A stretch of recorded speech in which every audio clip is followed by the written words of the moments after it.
Hello doctor. Oh Monisha, how are you? Fine doctor. Doctor, regular செக்கப்க்கு வந்தேன். Okay fine. இவங்க யாரு? இது என்னோட ஹஸ்பண்ட், அது அவங்க ரிலேட்டிவ். ஹலோ டாக்டர், என் பேர் ஸ்வேதா. ஹாய் ஸ்வேதா. டாக்டர், எனக்கு சில டவுட்ஸ் இருக்கு, அது கொஞ்சம் கிளியர் பண்ண முடியுமா? என்ன சொல்லுங்க. ஒன்றும் இல்லை, இந்த மோனிஷாவுக்கு என்னதான் பிரச்சனை? இவங்களுக்கு குழந்தை பிறக்குமா பிறக்காதா? இப்படி கேள்வி கேட்டிங்கன்னா இதுக்கெல்லாம் என்னால் எப்படி பதில் சொல்ல முடியும்? நான் வெறும் டாக்டர் தான், கடவுள் கிடையாது.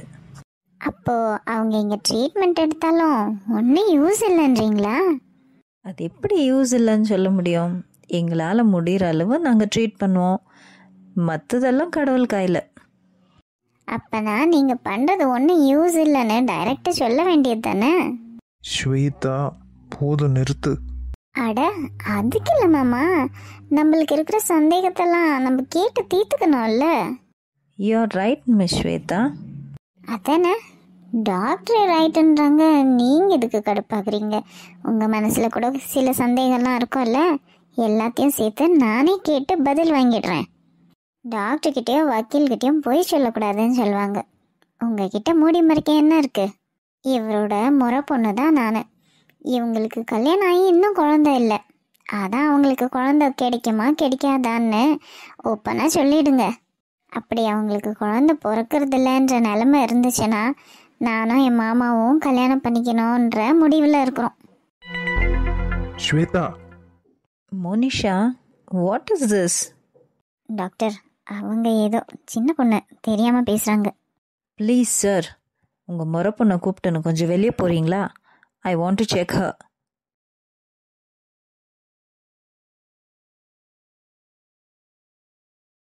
என்ன என்ன இது மோனிஷா? நீங்கள் ரொம்ப ஸ்ட்ரெஸ் ஆகக்கூடாதுன்னு சொல்லியிருக்கேன்ல. உங்கள் வீட்டில் நீங்கள் ஸ்ட்ரெஸ் ஆகுற மாதிரி ஏதாச்சும் சுச்சுவேஷன் இருக்கா என்ன? அப்படியெல்லாம் எதுவும் இல்லை டாக்டர். என்னம்மா, இங்கேயே இந்த பொண்ணு இந்த பேச்சு பேசுது, அப்போ வீட்டில் சும்மாவா விட்டுருக்கோம்? அது சரி, உங்கள் மாமியார் எப்படி? அது நீங்கள் நீ இழுக்கிறப்பவே தெரியுது. இங்கே பாருங்க Monisha, you are perfectly healthy. உங்களுக்கு குழந்தை கண்டிப்பாக பிறக்கும். ஆனால் நீங்கள் ஸ்ட்ரெஸ் ஆகக்கூடாது, அதுவும் ரொம்ப முக்கியம். காமாக இருந்துக்கங்க. எவ்ரி மந்த் பீரியட்ஸ் ஆயிடுமேன்னு இருந்தால் அப்படி தான் ஆகும். அதை பற்றி நீங்கள் கவலையே படாதீங்க, அதை தலையில் போட்டுக்காதீங்க. நீங்கள் எப்போவுமே நார்மலாக இருக்கிற மாதிரி இருங்க. ஃபர்ஸ்ட் உங்கள் ஹெல்த்தை பார்த்துக்கங்க, ஆட்டோமேட்டிக் எல்லாமே கரெக்டாக நடக்கும்.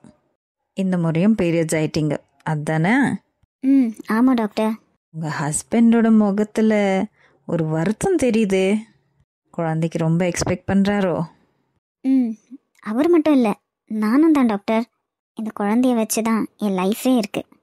இப்படியெல்லாம் இன்னுமா இருக்கீங்க? What is this Monisha?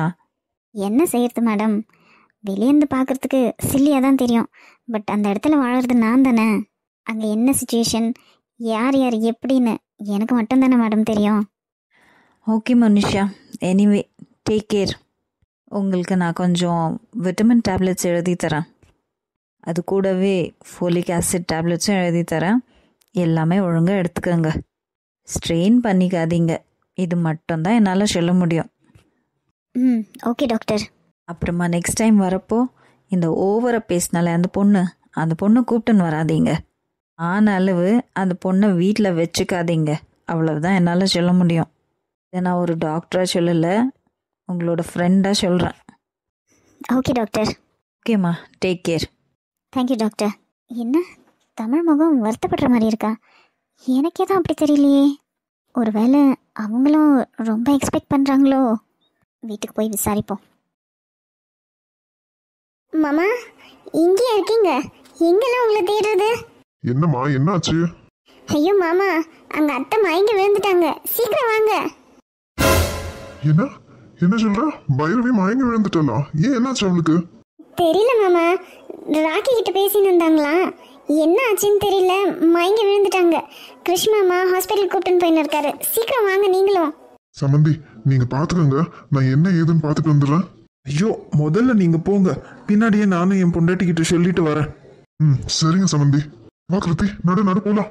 ஐயோ என்னாச்சு ஏதாச்சுன்னு தெரியலையே. இங்க வரும்போது கூட நல்லா தானே இருந்தா. என்னப்பா இது, ஒரு நல்ல காரியம் நடக்கும்போது இப்படி ஆயிடுச்சே. திலகத்துக்கிட்டையும் கீதா கிட்டேயும் போய் முதல்ல சொல்லணும்.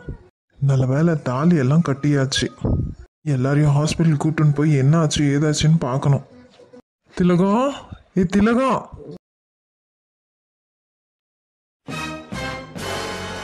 கிருதி, என்னடா என்னாச்சு? ஏன் அழுதுகிட்டு இருக்க? பாட்டி சீக்கிரம் வாங்க பாட்டி, அத்தை மயக்கம் போட்டு விழுந்துட்டாங்க. என்ன சொல்ற? பைரவிக்கு என்னாச்சு? ஐயோ என் பொண்ணுக்கு என்ன ஆச்சுமா? தெரியல, சீக்கிரம் வாங்க. கிருஷ்மாமா ஹாஸ்பிட்டல் கூப்பிட்டுன்னு போயின்னு இருக்காரு. நான் உங்ககிட்ட சொல்ல தான் வந்தேன்.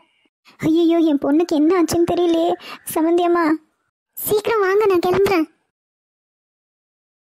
சமந்தி இப்படியே அழுதுட்டு இருந்தா எப்படி? வாங்க என்ன ஆச்சுன்னு போய் பார்க்கலாம். ஐயோ என் பொண்ணுக்கு என்ன ஆச்சுன்னு தெரியலையே. யாருக்கு என்ன ஆச்சு பிருந்தா? அவங்க கிறிஷோட அம்மான்னு நினைக்கிறேன். அவங்களுக்கு தான் ஏதோ ஆயிருக்கு. நீங்க 2 பேரும் ஏமா இங்கே நிக்கிறீங்க? போய் சாப்பிடுறது தானே. அங்கிள் போறோம். இப்போ அவங்க என்ன பேசிட்டு போறாங்களே, யாருக்கு என்ன ஆச்சு? அவங்க என் தங்கச்சி முறை தான், உடம்பு சரியில்லை போல, மயங்கி விழுந்துட்டாங்க. நான் பார்க்க போயின்னு இருக்கேன். ஆமா நீங்க யாரு? இங்கே ராக்கியோட அப்பா அம்மா யார் சார்? அவங்க மயங்கி விழுந்தாங்களே, அவங்க தான் அவங்க அம்மா. அவங்கள ஏன் பார்க்கணும் நீங்க? உங்ககிட்ட நான் முக்கியமான விஷயத்தை பற்றி பேசணுமா இருந்துச்சு. ஓ அப்படியா? ஆனால் பாருங்க அவங்களுக்கு உடம்பு சரியில்லையே. நாங்களும் பார்க்க வரலாமா? ஓ கண்டிப்பா, இது என்ன கேள்வி? நாங்கள் தான் போயின்னு இருக்கேன், வாங்க போகலாம். சுமதி வாமா, நம்மளும் போய் பார்த்துன்னு வரலாம். சரிங்க. அச்சோ என்ன இது, ஃபங்க்ஷனுக்கு இப்படி ஆயிடுச்சே. உங்களுக்கு என்ன உடம்பு முடியலையா? சேச்சா, எனக்கு தெரிஞ்சு கிறிஷோட மம்மி நல்லா தான் இருந்தாங்க. என்ன ஆச்சுன்னு தெரியல. சரி வாங்க, நம்ம மனசரை விஷ் பண்ணிட்டு அப்படியே சாப்பிட்டுட்டு கிளம்பலாம். சரி பிருந்தா.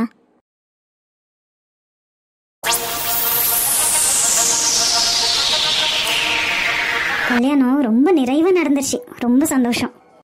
ஆமாங்க நீ, நான் கூட நினச்சி பார்க்கல. ஒரே பதட்டமாக இருந்துச்சு. எப்படியோ எல்லாரும் நல்லபடியாக நடத்தி கொடுத்துட்டாங்க. ஆமாக்கா, நான் கூட கொஞ்சம் பயந்துட்டேன். ஆனால் ரொம்ப சந்தோஷமாக இருக்கு. என் பொண்ணோட கல்யாணம் இவ்வளவு கிராண்டாக இவ்வளோ நல்லா நடக்கும்னு நான் கனவுல கூட நினச்சி பார்க்கல. அதுக்கு என்ன கீதா, நல்லவங்களுக்கு கடவுள் எப்பவுமே துணியாக நிற்பாரு. நல்லது நினச்சா நல்லதே நடக்கும் கீதா. கரெக்டு தான் அண்ணி. என்ன மருமகளே, ஒரு வார்த்தை கூட பேச மாட்டேன்ற? அவளுக்கு என்ன அண்ணி, வாயை திறந்த ஓயாமல் பேசிக்கிட்டே தான் இருப்பா. கொஞ்சம் கூச்சப்படுறா போல. இனி இந்த அத்தை கிட்ட பேச என்ன கூச்சம்? இனி வாழ்க்கை முழுசா உன் பேச்சை தான் கேட்டுட்டு இருக்கணும் நான். இவ பேச்சை கேட்டா போதுமா? பேர பசங்க பேச்செல்லாம் கேட்க வேண்டவா? அதெல்லாம் இல்லாமையா என் மருமக எண்ணி 10வது மாசத்துல என் கையில ஒரு குழந்தை கொடுத்துருவா இல்லையாடாமா? ஐயோ அத்தை, வெக்கத்தை பாரு. எங்க இவன் ஆளையே காணோம். இவங்க ஆபீஸ் ஆளுங்கிட்ட போய் பேசிட்டு வரான்னு போனான், இன்னும் காணோம். ஏய் திலகா, உனக்கு ஒரு விஷயம் தெரிஞ்சுச்சா? என்னங்க, எதுக்கு இப்படி பதட்டப்படுறீங்க? என்னாச்சு? ஐயோ சம்பந்தியம்மா, என்னண்ணே? உங்க ஃப்ரெண்டு கல்யாணத்துல மயக்கம் போட்டு விழுந்துட்டாங்களே, உங்களுக்கு விஷயம் தெரியலையா? ஏன் ஃப்ரெண்டா? யாருண்ணே? அதாம்மா, மாப்பிள்ளையோட ஃப்ரெண்டோட அம்மா. என்ன சொல்றீங்க? பைரவியா? ஆமாம்மா, எல்லாம் ஹாஸ்பிட்டலுக்கு தூக்கின்னு போயின்னு இருக்காங்க. நான் அவங்க கிட்ட ஒரு வார்த்தை சொல்லிட்டு வரலான்னு தான் வந்தேன். நானும் அங்கே தான் போகிறேன். ஐயோ பைரவிக்கு என்னாச்சு? என்னாச்சுண்ணா? தெரியலம்மா, இப்போ நான் ஹாஸ்பிட்டலுக்கு போகிறேன், வரீங்களா என்ன? அச்சோ, என்னது கல்யாணம் நல்லதும்மா இப்படி? சம்மந்தியம்மா நீங்க பாத்துக்கங்க. கீதா நீங்களும் பாத்துக்கங்க, நான் ஹாஸ்பிட்டல் போயிட்டு வந்துடுறேன். அண்ணி நானும் வரட்டுமா? இல்ல வேண்டாம், நீங்க பொண்ணை பாத்துக்கங்க, நான் போய் பார்த்துன்னு வந்துடுறேன். அண்ணா நீங்க வரீங்களா? ஆமாம்மா, வா போகலாம். திலகம் கீதா இங்க இருந்து எல்லாத்தையும் பார்த்துக்கங்க, நான் போயிட்டு வந்துடுறேன். சரிங்க. இது என்ன கீதா இந்த மாதிரி ஆயிடுச்சே? என்னக்கா, இப்பதான் சந்தோஷப்பட்டேன் கல்யாணம் நல்லபடியா முடிஞ்சிச்சுன்னு. அதுக்குள்ளேயே பார்த்தா இப்படி ஒரு செய்தியா இருக்கே. விடு, என்ன செய்ய, சம்மந்தி அம்மாவோட ஸ்நேகிதி வேற. நம்ம ஒன்றும் சொல்றதுக்கு இல்லை. நீயும் வாயை திறந்து எதுவும் சொல்லிட்டு போயிடாத, அப்புறமா அவங்க தப்பா நினைக்க போறாங்க. ஆமா அதுவும் சரிதான். பெரியம்மா ட்ரெஸ் மாத்திக்கிட்டுமா? இருடா, மாப்பிள்ளை எங்கன்னு தெரியல. இன்னும் கொஞ்சம் ஃபோட்டோஸ் எல்லாம் பிடிக்கணும்ல, ஒரு ரெடியை பிடிச்சிட்டு அப்புறமா மாற்றிக்கங்க. எனக்கு கசகசன்னு இருக்கு பெரியம்மா. இருடி, இவ ஒருத்தி, கொஞ்ச நேரம் உன்னால தாங்கிக்க முடியாதா? சரி பிள்ளைய திட்டாத.